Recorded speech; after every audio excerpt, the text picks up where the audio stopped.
전도서 3장 1절부터 15절까지 하나님의 말씀 나누겠습니다. 오늘 본문의 1절을 읽어보면 범사에 기한이 있고 천하 만사가 다 때가 있나니, 범사에 다 때가 있다고 성경은 이야기합니다.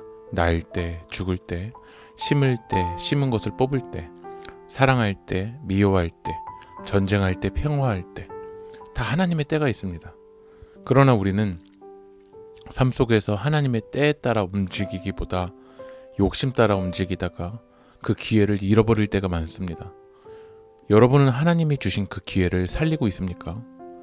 우리는 그 기회를 잃어버릴 때가 많지만 하나님은 어떤 분이시냐면 11절의 말씀을 읽어보면 하나님이 모든 것을 지으시되 때를 따라 아름답게 하셨고 또 사람들에게는 영원을 사모하는 마음을 주셨느니라. 그러나 하나님이 하시는 일의 시종을 사람으로 측량할 수 없게 하셨도다. 사람은 하나님의 때를 측량할 수 없지만 하나님은 때를 따라서 아름답게 이루어 가십니다. 하나님은 제일 좋은 때, 제일 선하신 때 하나님이 역사하십니다.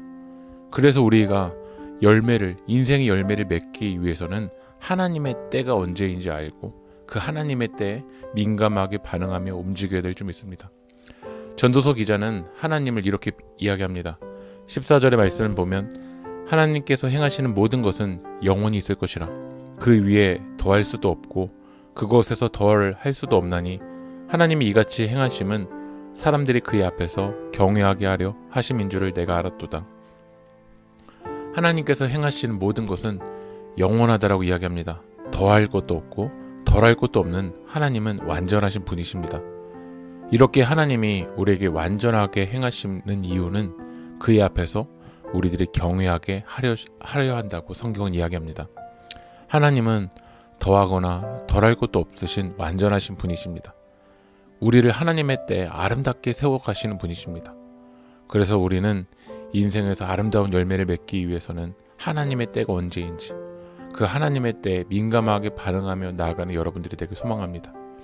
때로는 우리가 그 하나님의 때를 잃어버리기도 하지만 하나님은 하나님의 때, 하나님이 역사하시는 분이신 줄 믿습니다. 기도하겠습니다. 하나님의 선하신 때를 믿고 오늘을 감사와 기쁨으로 누리게 하여 주시옵소서. 예수님의 이름으로 기도합니다. 아멘.